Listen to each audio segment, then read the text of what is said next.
I come from a military family, so I was born in Maryland on Andrews Air Force Base. And then we migrated to George Air Force Base, which no longer exists, in Apple Valley, California. And that's where my parents divorced when I was 3, and that is where we stayed, where my mom stayed and raised us. Me and my older brothers. I still don't get to see them very often, but we're all close. Do my brothers think I'm the cool sister? They're used to this with me. I've been theatrical since I was a little girl, and I've been doing this for a long time. Oh my gosh, I started at 13, but professionally, probably since I was 21, 22. They think it's neat, and I think they really want to see me succeed at this, like really, truly succeed and make it.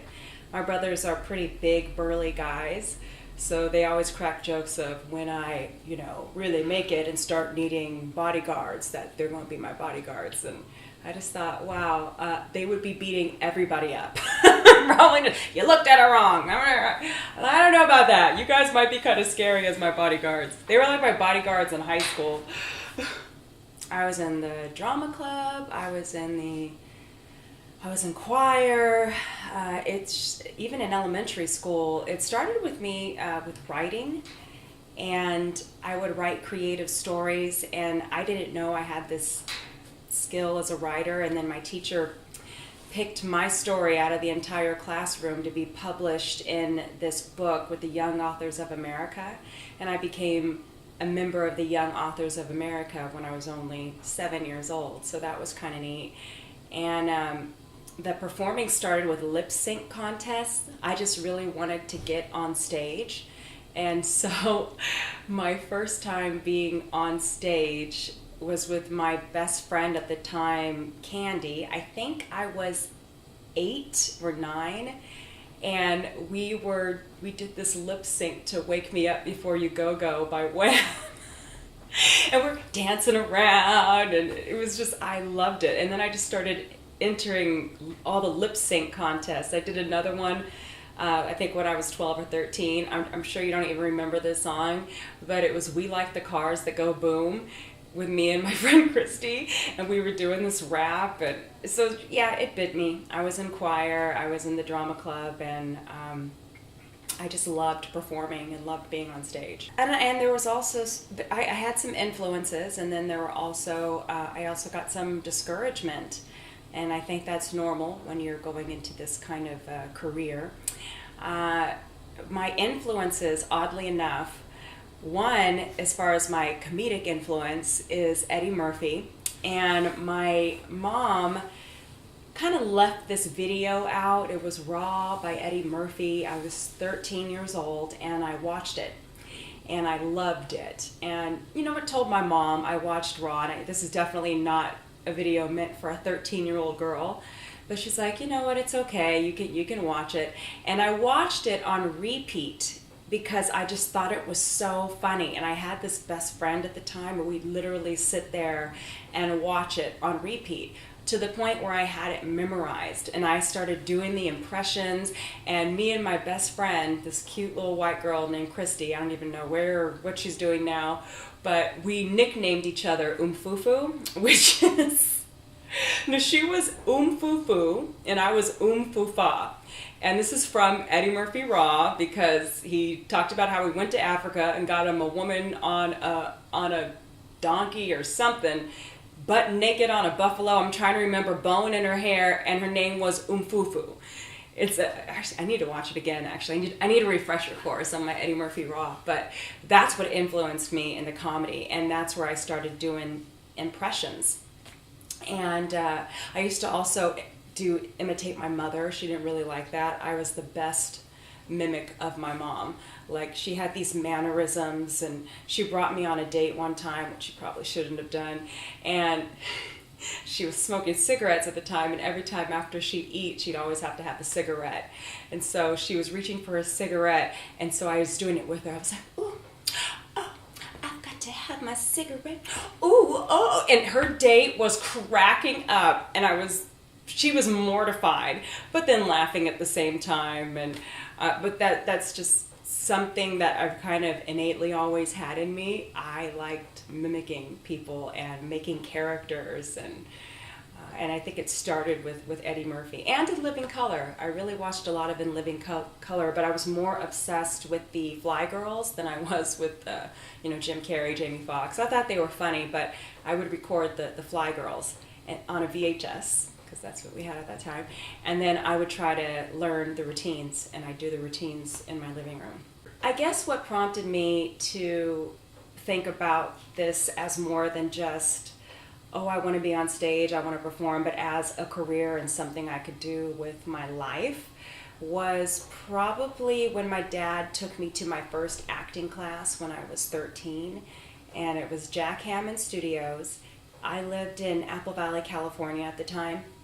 Apple Valley is about an hour and a half away from Los Angeles, and my dad had come down to visit, and I had this group of kids at my school, just a few of them, that were literally going to auditions in Hollywood, and they had carpools, and they'd take them to these auditions. They had these agents, and I don't know who it was, but somebody said, you should start auditioning. We carpool down there. You can ride with us, and you could easily work and book a commercial. You can get on a television show, and I think my eyes got all starry-eyed, and I got excited about that. But I wanted to take an acting class first to make sure I really knew what I was doing. So my dad took me down to this acting studio, Jack Hammond. He was pretty old then, so I would imagine he's not around anymore, but R.I.P. Jack Hammond. He was very much an inspiration to me. And it was a cold reading class on camera in this little studio in Hollywood, and he'd give me a script, and I just remember I would get so excited about going to this class, and I couldn't wait till it was my turn to get on camera and read my lines. And I'm not tooting my own horn, but at that age, it was very natural for me. And even he said, oh, you're a natural at this. And he recommended, you need to get an agent and you need to start acting. So he referred me to an agent. I don't even remember the agency name. I got my first headshots, and I think he took the headshots. Jack Hammond took the headshots. Now, this was a big class of kids, and I was the only one that he got an agent for, did my headshots. So he saw the potential in me, and that gave me confidence to say, yeah, I'm going to go for this. I'm going to do it. So I started carpooling with this little group of kids. And I'd get an audition, and there was this one stay-at-home mom who would do the carpooling. So my mom would have to give her gas money to bring me down. My mother couldn't do these things because she was a single parent raising me and my brothers, and so she had to work 24/7. She didn't have time to drive me to my auditions. So my first one was a McDonald's commercial. I remember getting a call back and then being put on a veil, and then I didn't book it. And I remember feeling so devastated because it was so new to me, and I had got my hopes up so high. And when you're a kid, you're not really used to the rejection yet. And so I was like, oh, I guess you don't get things sometimes. And then I had another close one. I auditioned for Blossom to play the part of Six. Okay, crazy, right? And I made it very, very far. And here, I'm very green. I'm young, very green. Hadn't really been auditioning before, but I was getting the room because I was getting callbacks. And I got very close to that, and I didn't end up getting it. So it was always disappointing to me. There was only a few auditions that I went on, and the ones that I went on, I always got callbacks. So it stopped because the girl and her mother, who were driving to LA, they just ended up moving to LA because she had gotten some role, and they moved out to LA. So there went my carpooling to LA, and I couldn't go out there and audition anymore because I didn't have anybody to take me. So I had to stop. I had to basically put that on hold, and I didn't get back into it again, at least professionally, until I was 19 years old and in New York. To be honest with you, I don't think I even have a thick skin right now. I'm just not that person. I'm the person who wears her heart on her sleeve, and I do let things affect me. It's something that I'm working on, but as a kid, I think I just figured out that that's what this business is, and that you're probably going to learn, you're going to hear no a lot more than you hear yes, but when you get that yes, it's great, and you are grateful for that, and it's wonderful. So I think it just took some time, and it was hard for me because I have a competitive nature. I'm competitive at heart, and probably seeing my friends, a couple of my kid friends who had been auditioning a lot longer than me, by the way. They had been doing it, and I was just brand new to the game.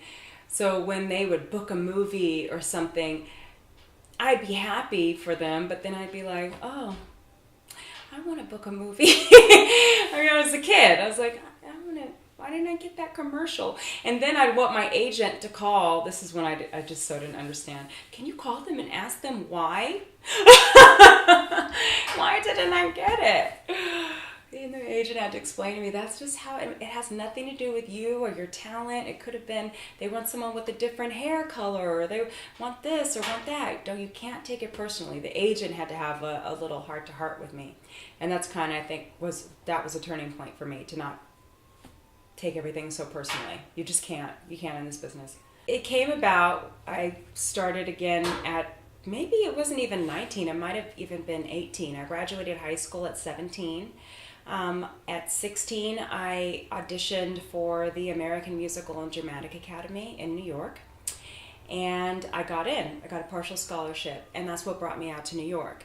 And so in New York, I didn't need a ride to get to my auditions. At the subway, I had taxi cabs. So I was going to school on the Upper West Side, West 72nd Street. And we really weren't supposed to audition while we were in school, but I kind of did anyway. And I started doing plays with the Negro Ensemble Company, which is a very prestigious black theater company in New York. Denzel Washington, Sam Jackson, the list goes on, started with this company, and I started doing main stage plays with them. And then the Hudson Guild Theater, a lot of off-Broadway theaters I made my way around. Then I got a theatrical agent, and I started auditioning for film and television. Got a small role on New York Undercover. I was really, really super young. And I mean, I'm still young, but I was a lot younger then. And to be honest with you, the TV film, I was doing a lot more theater in New York. I didn't do much TV and film, if any. I didn't get my SAG card until I moved to Florida, Orlando, Florida. And I auditioned for Walt Disney World, and I got the role of Princess Kabibi in this Broadway caliber musical about the Lion King. And so that brought me to Florida, and in Florida they were having a lot of auditions for shows that were nationally televised. And so they would have auditions in Los Angeles, and they'd fly people out, but hey, if they can cast local, they would cast local. And that's where I got my first 2 guest stars on 2 big shows. I was like the only local guest star, and they flew the other 2 girls out. And then I got on Nickelodeon. There's a whole Nickelodeon studio in Orlando, Florida, and I was the co-host of Double Dare 2000, the latest version. And that's where I got my SAG card. And I was out there for 3 years before I moved out here. I think my mom might have been slightly terrified about me going out to New York at 17 all by myself. I hadn't really been outside the state other than going to Ohio to visit my dad's side of the family. But New York, I'd never in my life been there. And so, yeah, she was terrified but supportive, because she knew how badly I wanted to do this. And my mom has been such a strong support throughout my entire career, even when there's absolutely nothing going on and I'm broke. And there have been times in my adult life where I've had to say, Mom, Dad, I need some help. Can you help me out? And that's tough. That's tough when you're, in your 30s and you have to ask your parents, I'm having a hard time paying my rent. And And I can admit that because you know what? I'm not the only one. People may not want to admit that or say, yeah, I've never ever had to ask my parents for anything. They're lying. If you're in this business, there has probably been at least 1 or 2 times that you've had to go to your parents and say, help out. If you have parents that are supportive, and I've been very blessed and very grateful to have parents that are supportive, but I made a vow, like I'm not asking, no matter what position I get in, situation I get in, I'm just not doing that ever again. Because I think it's more, for me, how I feel about myself after I do that. So I make it a point to really be resourceful. And when I'm not working on camera or doing a show, something that's paying me, doing what I love, find other sources of income that still will give me the freedom to audition. And that's tough. That's tough because you can't do a 9-to-5 and be an actor. You really can't, unless you have a 9-to-5 that's so cool. And they're like, yeah, go on your auditions. Oh, you need to film for a week? No problem. Your job will be here when you get back. No, it doesn't work like that. We live a very unconventional life as actors. It's tough. Have people ever told me it's not worth it and tried to crush my dreams?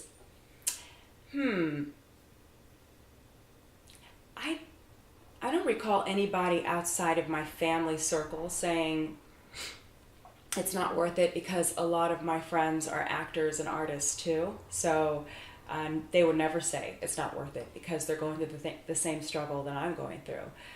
But there was a time many, many years ago when I had gone to my mom because I was just strapped and I needed some help, and I'll pay you back and you loan me this, whatever.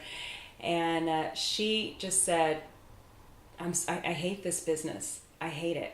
My daughter is so talented. You're so this, you're so that, and yet you're broke. And I just hate. She's like, I just would rather you do something else that brings you money and where you're not struggling like this. Like she had this just disdain for the business. And why? Why do you guys have to? Why do actors all have to struggle? Why do only 5% of you in this union that you're paying this money towards work? She just thought the whole thing was unfair and unjust and not right. And I'm like, that's the entertainment business. It isn't fair. Sometimes people with zero talent make it over people who are the most talented people you've ever seen in your life. I have lots of friends that are like crazy, would blow anybody out of the water. I've seen on television or in film, and they're waiting tables. It's just, it's the luck of the draw. It's also being in the right place at the right time, knowing the right people. When an opportunity presents itself to you, be ready, be on your game, be forever preparing so that you don't have to stay ready, so that you don't have to get ready is the thing. Or an opportunity can just pass you by. So, other than frustration from parents when they see their kids struggling and they know it's their dream and they want to see you make it, but when it's not happening fast enough, I think it's that, okay, have you thought about a plan B? But yet so supportive. Is it easy to grow bitter? Absolutely. It's easy to grow bitter. It's easy to grow cynical, but it's a choice. I've had bitter moments. I totally had bitter, cynical moments, but it's really not hurting anybody but myself, and it just keeps me in a place where I'm not moving forward. So if I ever have moments like that where I'm feeling a little bitter and cynical, and now I'm happy to say it's few and far between when I feel that way, I have to look back and consider everything that I have done with my career, the strides that I have made, pat myself on the back, be kind to myself, be grateful for the things that I have booked, and be grateful for the things that I didn't book, because guess what? It wasn't meant for me. So I believe that what is meant for you, you're going to have, and nobody could take that away from you. So when you go in and you audition for a role, just do your best. Slay the room. you're working on your craft, you're portraying a character, and this is your opportunity to perform and have fun, rather than looking at it as I need to get this gig, I need to book this, which is a place that I was coming from years ago, going in with a sense of desperation, because casting directors can sense that, and it's not appealing. They don't want to hire that. But walking in going, I get to play today, I get to perform, I get to show them my talent. This is great. Going in with that attitude just changes the whole game. When I hear people say, I hate auditioning, I used to say that. I hate auditioning. I hate it. Having to go in and prove yourself. Well, guess what? That's how you get roles. So you better start liking auditioning, turning it into something that is not an arduous task, and something, like I said, where I'm going to have such a great time performing today. This is great. I get to share my talent with somebody. And if I get the job, great. And if I don't, that's fine too. I'm rehearsing, I'm preparing, it wasn't meant for me if I don't get it. But if it's meant for you, nobody's ever going to take that away from you. I went from Apple Valley High School to New York to go to the American Musical and Dramatic Academy. And then from there, I went to Florida because I got a gig singing at Walt Disney World. And then from Florida, I came out here. Let me tell you the story of when I moved to Los Angeles. I was living in Florida, and I had a boyfriend at the time, and I was living with him. So we decided that we were going to pack up my car with everything I owned in it and drive down to Los Angeles. And that's where I was going to start my new life in LA. And then he was going to meet up eventually. Obviously, none of that really worked out. So that being said, we drove all the way down from Florida in my Saturn at the time with everything I owned in it. And before I was going to stay with my uncle in Long Beach just until I found a place. Which, by the way, wasn't the greatest idea, because Long Beach, I didn't realize how far that was from Los Angeles. So anyway, that's a whole other story. So we get there and we decide before we go to Long Beach that we're going to visit my friend Leo, who this was in North Hollywood. And so we visited with him and then decided that we were going to just crash that night at his place. Stupid me, I locked up my car, but everything I owned was still, you could see it in the back seat, suitcases, everything, you could tell this was a car full of stuff. Stayed the night, had a great time, stayed the night at my friend Leo's house. We wake up the next day, okay, bye, see you later, go to the car, and go out looking for the car that was not there. So I'm looking around like, my car's not here. Where's my car? And Philip said, I don't know. Or I just said his name. Whatever. So he's like, I don't know. Where is it? Did they tow it? So I started looking at the street signs, seeing if there was any towing, like street cleaning car. At this point, I'm praying my car was towed, okay? There were no towing signs, nothing. It was just gone. My car was stolen with everything I owned in it the second I stepped foot into Los Angeles. So I could have either looked at that as an omen, like, bitch, you better turn back around and go back to Florida, or I brush it off, get back on my feet, and keep going. I'm not going to let this stop me.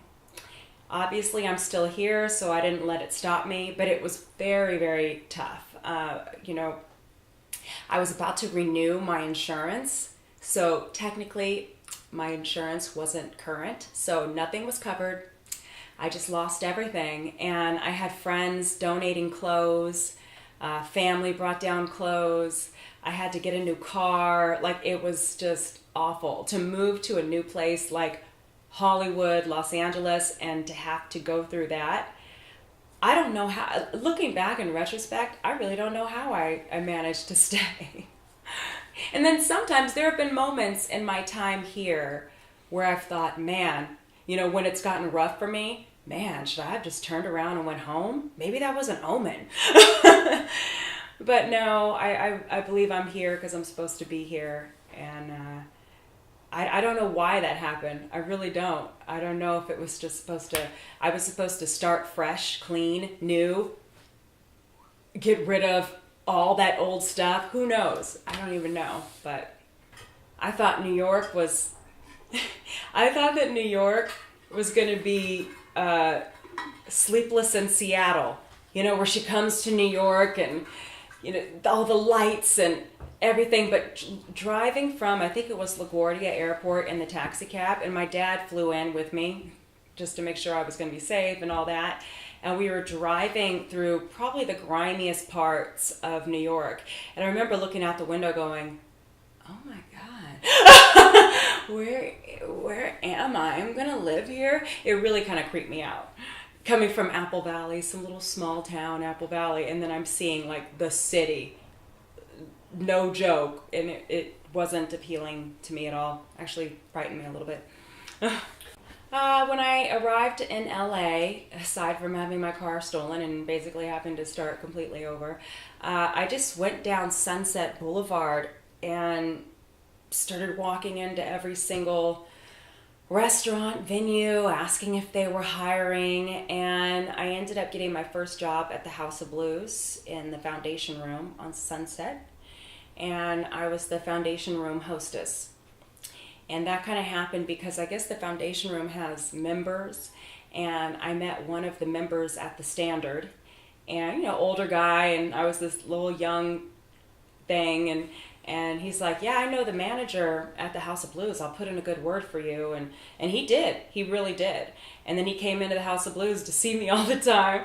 But he was the main reason how I got this job, because he knew the general manager. And I guess he's a big paying foundation room member. And I got the job probably from that referral. As soon as I said his name, then he even called, make sure you hire this girl. And that's how I got the job. I wasn't there very long. Maybe a year. I worked there a year. Made $10 an hour. Big money. Well, I saw lots of famous people come into the House of Blues. But did I say, hey, you think you could give me a break? No way. I wasn't that ballsy. But if anything, I just befriended everybody and they liked me. I was that they knew me by name when newbie. I'm a little stuffy too. They knew me by name when they came in, like, hey, Tiffany, da-da-da. They just were normal people to me. And if somebody wanted to say, hey, I want to put you in my movie, I wouldn't have said no, but it's not like I was going around handing out my headshot. You just didn't do stuff like that on a job like that. I don't think I have ever had one steady job. And Universal Studios. Wait a minute. Universal Studios. I got a job working at Universal Studios, and I was there for a good 5-6 years. And that was a job where I got to perform. I had flexibility to go to auditions. I just had to get my shift covered, and I had health insurance. So a lot of times actors out here, now with Obamacare and all that, you can get health insurance no matter what your income, and it's anybody can get health insurance. But at that time, most actors are probably waiting tables and doing jobs that don't offer that. So it was like a real job, but not a real job, if that makes sense. I wasn't sitting at a desk. I would literally lose my mind if I had to sit at a desk and stare at a computer all day long. I would just go batshit. It was a job where I was on my feet. I played Storm from the X-Men. I was the #1 ranked Storm from the X-Men for 5 years. I hosted a show called Special Effects. I was a singer in the Blues Brothers show, played the Wanda character. So I did all these different jobs at Universal that kept me employed for 5 or 6 years. And then I was laid off because my character... all the Marvel characters were taken out of Universal Studios, so we all lost our jobs. So that sucked, and that was a big blow for me because that was my regular job. That's how I was paying my rent and my bills, and had my insurance. So that was a real blow to lose that job. And then it was like, oh, okay, what job am I going to get now? That's going to still let me audition. So that was a big job. A good job that I enjoyed. I was brought on to Universal playing Nefertiri, Princess Nefertiri from the Mummy Returns. So I had to walk around and be an Egyptian princess 5 days a week. It was fun. It's a fun gig, but it's also tiring because you're dealing with people all day long, and you're sometimes standing in the heat, the blazing heat with the sun beating down on you, or you're standing out in the cold. So yeah, it's fun because you get to play this character, but then there's the not so fun parts of it. But at the end of the day, you weigh the good with the bad, and you're like, you know what? I'm getting a steady paycheck and health insurance. I'm good with this. My one-woman show came about because I think I just wanted to do something creative on my own, express myself, and I was inspired by one of my best friends, Janisha Rios, who later became the director of my one-woman show. And she had the show called Nude in New York, and I had seen her do this show multiple times. She was touring with it. She was, making money, getting interviewed on major, online networks and things like that. And I always admired that and thought it was so cool, and thought, man, I bet you I could do something like that. And so I think I brought it up to her one day. I had started writing it. I would go to a coffee shop, and at first it was, what am I going to write about? So I had all these different ideas. And the one that stuck was my dating life in Los Angeles. And I was meeting so many weird characters, and the guys out here, you just can't write that shit. The guys out here are a trip. And so it's probably why I'm single right now. So anyway, I wrote this show called I Never Met a Jerk I Didn't Like. And because I seemed to like these guys. Like, the ones that I really liked were the ones that were kind of assholes. And then the good guys, I was like, go away. And I tried to get down to the root of why. Why am I into these guys? These guys are jerks. And so I took like a comedic take on that whole scenario and started writing it. I wrote half of it at my mom's house. Just, when I went down to visit, it's very calm and peaceful and serene there. So I would go in her backyard and I'd write, or I'd write in a coffee shop. And then when I was done, I emailed it to Janisha, and I said, hey, what do you think about this? And then she says, oh my God, this is great. You need to put this show up in 2 months. Oh, whoa, hold on. She goes, I'm going to direct you, and you need to put this show up. This is so funny. This is so good. And I think it freaked me out a little bit, the thought of actually doing it, like sitting down and writing it and everything, but doing it scared the shit out of me. So if it weren't for Janisha, I don't know if I ever would have put it up on the stage, because she really pushed me, and she made me come to rehearsals, directed me, and played an integral part in the inception of this show. Yeah, well, what I want you to know is that I don't want nobody else but you. Hey, you! Hey, you, hey, sweetness! It's been a long time, baby girl. Yeah. But she ain't as sweet as you. Happy Easter. Have you ever salsa danced before? I can teach you how to do that if you like. It's all in the hips. You gotta shake it. Shake it like a Polaroid picture. That's When you first contacted me on LinkedIn,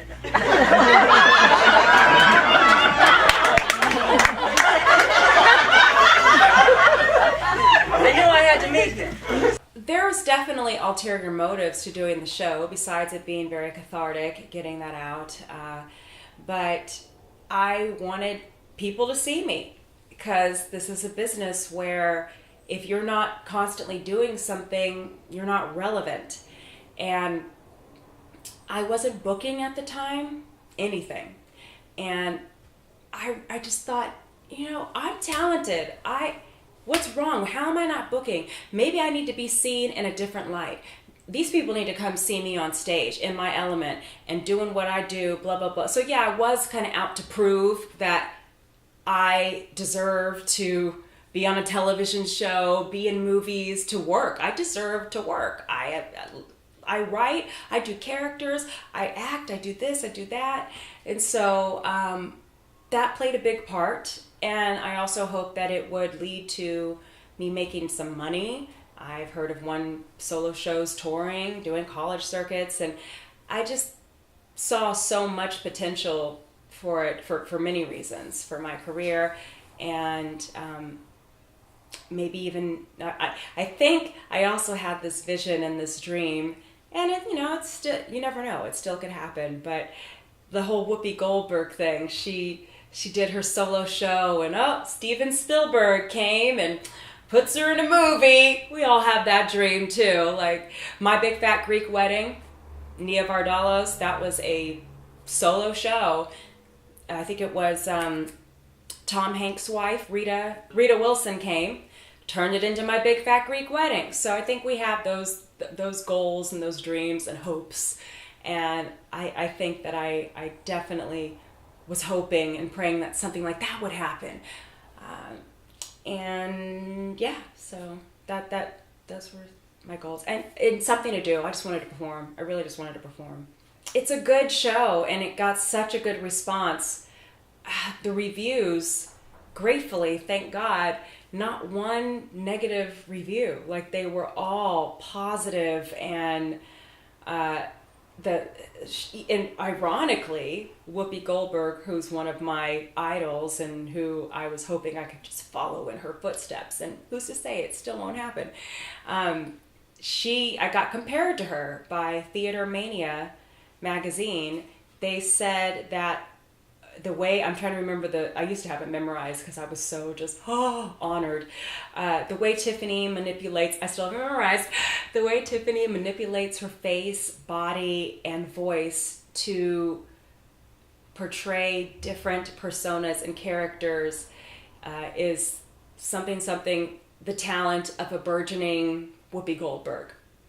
They literally compared me to Whoopi Goldberg, and I think I had tears in my eyes when I read that. I was flipping out. It was stuff like that made me think, wow, I think I might have something here. Because I sat down, I put my mind to something, and I finished it. Because I have lots of ideas all the time. I'm going to do this, I'm going to do that. I'm a little ADD sometimes, and my head can be up in the clouds a little bit. I've even been called, she's scattered. She's so scattered. I'm not. It's just that I have so much going on in my head. And so it takes a lot for me to hone in and focus on just one thing, when I can do a lot of things and I can do them well. So that was a moment where I honed in and I really focused. I tuned everything else out and I focused on that show. And so when I see what manifested from me just being so tunnel vision, hyper focused on that, it inspired me to do that with more things in my life and in my career. But the show, there's something there with that show, and people have been asking, where do you go to bring it back? We'd love to see it again. And so I'm definitely going to. You don't write a show like that and get the response that I've gotten from it and then just let it just fall by the wayside and never do it again. You got to do it again. I hear these stories of these solo shows getting funding and investors and I think, wow, where are they? How do I get them to come to my show? I think they might like this. I've had so many people say, your show is so good. How are you not touring it? Doing it at the colleges. You know how many college girls can relate to? I never met a jerk I didn't like. How are you not doing that? I'm like, I don't know. I don't know where to begin. I don't know who to talk to. I don't have connections. Apparently, I don't know people that can help me do that. So I think if you build it, they will come. So I just have to keep doing it. And I believe that the right people are going to see it eventually, and we'll be able to do all these things that it should be doing because it's a good show. And I'm not just saying it because it's my show.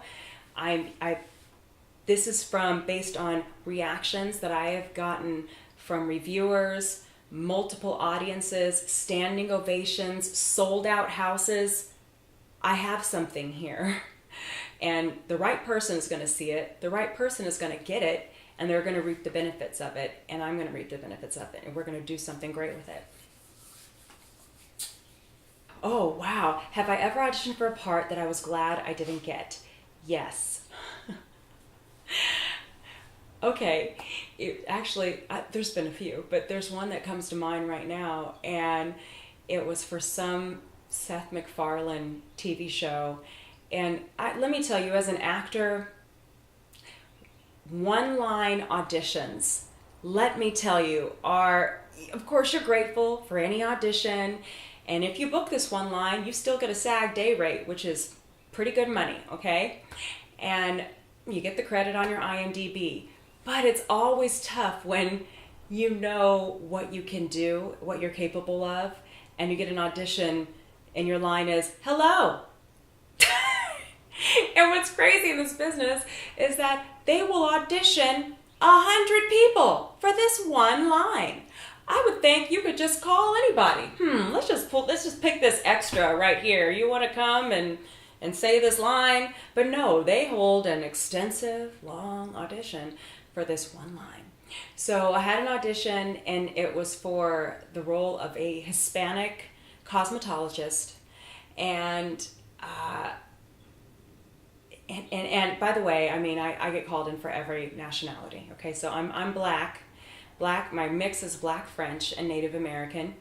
So I get called in from everything from Native American to Asian to Hispanic. Like, it's called ethnically ambiguous. That's what I am, and I am gonna use it to the fullest because that's what's working for me. So that audition, I think my line was, "Yes, Mr. George." And I had to say it in an accent. So I just didn't even want to go, honestly. I'm like, I don't want this part. It's on a Seth MacFarlane show, and I'm a comedic person. I'm fucking funny, man. And I don't want to get on the show with this one line, this one whack line. Then that's it. I'll never be on the show again unless they make this character a bigger part. But that's highly unlikely. This is not a character I'd want to come in on this show for. I remember thinking that and not wanting this at all. And so I went, and I'm like, I can't believe I'm here, da da da da da. And so I went into the room, and he's like, all right, so you got it? And I was like, there's one line, yeah, I got it. Like, which, yeah, I'm pretty sure that's how my attitude was too. I don't even think my attitude was like, hi. It was like, hey, all right, let's do it. And so I was like, yes, Mr. George. Like, it was just, and he goes, okay, the accent was a little weird, so let's try it again. I was like, okay. And the accent was weird, probably because I didn't rehearse it, practice it, and I didn't really give a fuck. I was like, okay, this is weird. I'll just try it again. And he's like, okay, great. I'm like, great. And then I left, and I'm like, yeah, I really won't care if I don't get that part. And I didn't get it. Oh, darn. Oh, the heartbreak, the misery. They're going to have to find somebody else to say, yes, Mr. Gorge, or whatever the hell his name was.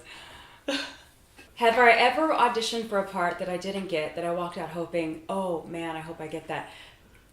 Too many to count. Are you kidding? Yes. It was a series regular part, and it was a perfect part. Oh, my gosh. It was for Blackish. Tracy Ellis Ross obviously got it. I have a feeling she was probably up in the running anyway. I don't even know why they were auditioning anybody else. Clearly, she was going to get it. I'm not Tracy Ellis. I'm not Diana Ross's daughter. But she's awesome in that role. She's hilarious, and I love her in the role. But I just thought, man, this is so perfect for me. Oh, my God. Oh, light-skinned black woman. He's telling her she ain't black enough. And it was so, I just felt like, oh, this is mine. Oh, this is so perfect for me. It's ABC. It's network. I think I psyched myself up so much for it that when I went in the room, I totally blew it. Totally blew it. I didn't even get a call back. Like, nothing. And that was so my casting. But it just goes back to what I was saying before. I was so focused on getting the job that I wasn't having fun, and I was almost desperate for the job. And so instead of going in there and just being this character, playing, using this as an opportunity to perform and show my talent, I went in there going, oh, I've got to get this job. Yes, oh my God, this is so for me. This is so me. And it totally probably came out in the read. And I think my agent at the time called to get feedback, and it was not good feedback. They said that I was speeding through the read, and that I seemed green. Me? Green? As long as I've been doing this? It was horrible. I mean, I was pretty devastated over that. And I'd never gotten negative feedback from an audition before. So that was a first. And to get negative feedback from an audition like, as major as that, but apparently they're big casting directors. So I just felt pretty awful. I felt awful about that. So I blew it. And there's the ones that you really want, and you go in and you do a kick-ass job, but you don't get it because you weren't right for the part, or they went with the producer's daughter, who knows. But this one was one that I would have been so perfect for, and I didn't get it because I just freaking blew it. I got in the room and I just lost it. So I kick myself in the butt for that sometimes, but again, it wasn't meant for me. It was meant for Tracy Ellis Ross. So no matter, even if I went in there and just murdered it, I still wouldn't have gotten it because it was meant for Tracy Ellis Ross. That's another thing. You have to have an unwavering belief in yourself to be in this business and to stick with it and to not give up, because you get knocked down so much that if you don't believe in yourself, you will throw up your hands and quit and go back to Nebraska or Florida or whatever it is you came from, because you won't be able to handle it. I believe in myself. I know that I'm going to achieve what I want to achieve in this business. I know.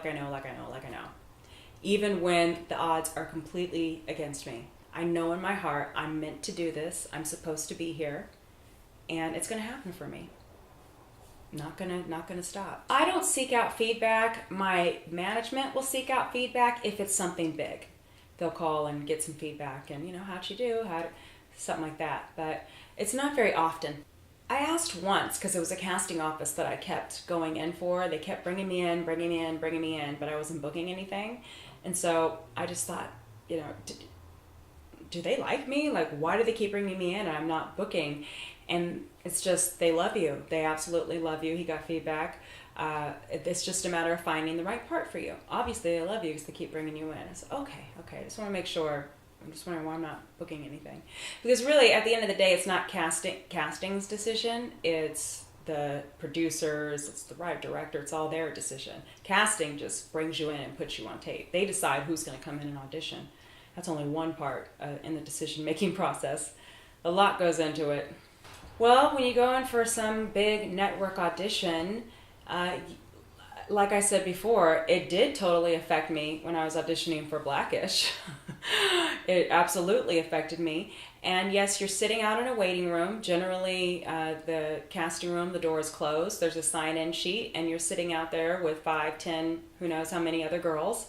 And you just have to be careful not to look around and scale up your competition, something I used to do when I was a lot younger. I'd be like, she's okay. Oh, wow, she's really pretty. Well, whatever. Don't do that. Just be in your own world. Focus on you. And I also learned something from a TED Talk that I saw. Something that gives you a little more confidence before you walk into a room is go somewhere, and instead of just sitting there looking over your lines, because you should already know your lines, okay? Instead of just sitting there, go into the bathroom, stand in a bathroom stall for 2 to 3 minutes, legs apart in like a Wonder Woman stance, and just stand there for 2 to 3 minutes. And for some reason, it just raises your vibration a little bit and gives you a more confident air. Or I'll even do it in the waiting room. I'll just be standing in the waiting room like this. Nobody even pays attention to me. It just looks like I'm standing there with my hands on my hips. But it's really so that I'm preparing myself before I go in there. That's something that I do. And yeah, when you go in the room, it is nerve-wracking when it's for something big, but I think you have to take this is something big out of your head. It's gonna jack you up when you think, oh my God, this is ABC, this is Scandal, this is so-and-so, blah, blah, blah. Again, have to go in and go, I get to perform, just another audition, let's have fun, let's show them what I got. Like, I get to be this character. That's the only way that you can get through those auditions, those big auditions. Instead of focusing on how big it is, focus on your talent and what you're gonna show them, and that you are worthy and deserving of getting this role. Well, yeah, I feel like I've made some sacrifices to be in this business. Honestly, I could probably be married with kids at this point in my life. Especially if I lived anywhere else but Los Angeles. I'd probably be married with kids. I've chosen a different path. Who's to say it still couldn't happen? But at this point in my life, my friends that aren't in this business are married, or they have a couple kids or a kid, and I just feel like I probably wouldn't have been able to do half of the things that I've been doing if I had taken that path in my life, gotten married, had kids. I wouldn't have been able to tour around the world and sing background for Michael Bolton, or do another tour, or go off and shoot for 2 months. Like, these are things that if you have family obligations like that, it's a little bit hard. And I think I chose dating a lot of other artists, which is never good.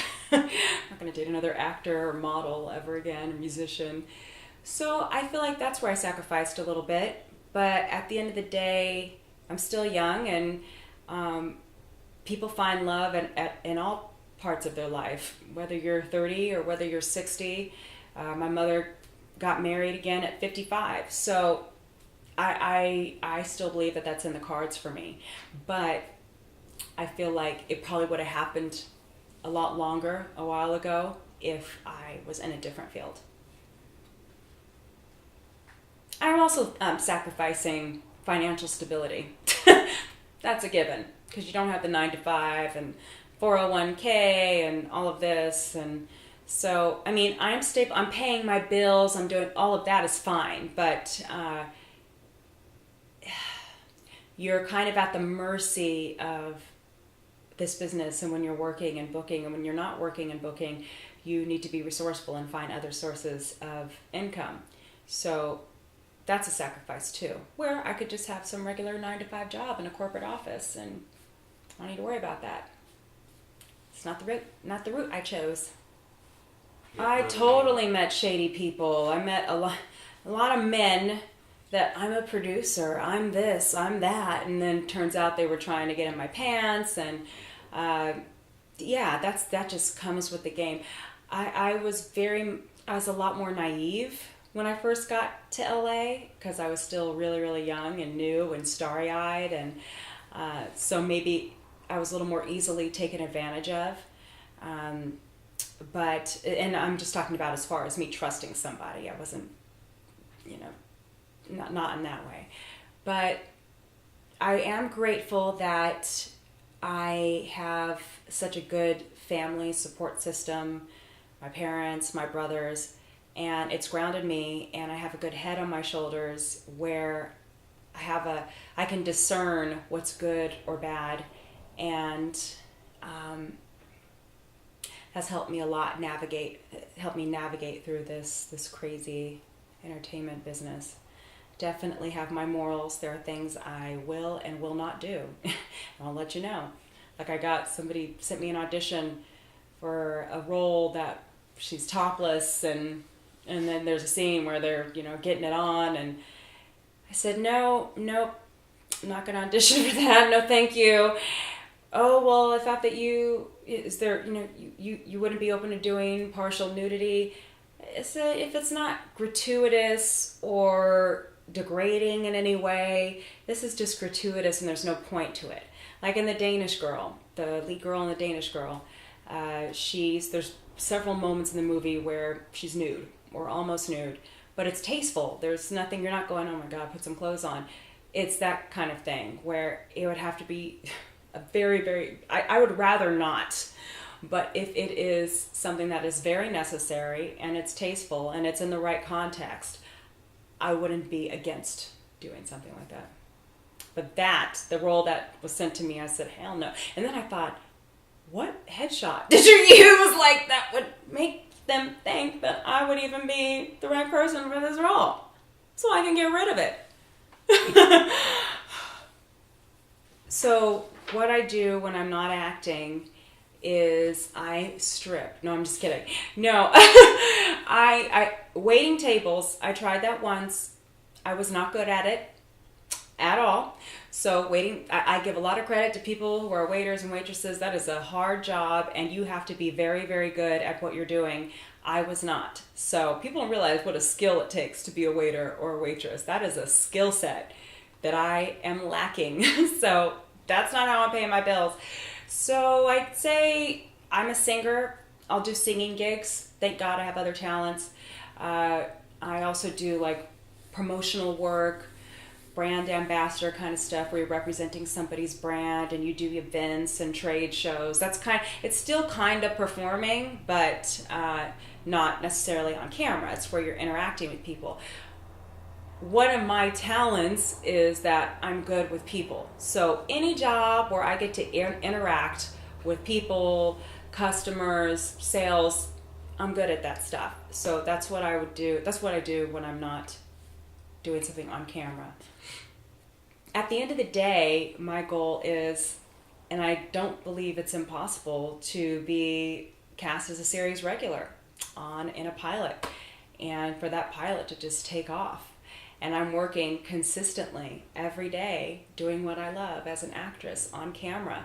I want it all. I want to be consistently working as an actress on television, film, for it to just explode and the phone to not stop ringing and I become sought after instead of the one who's seeking.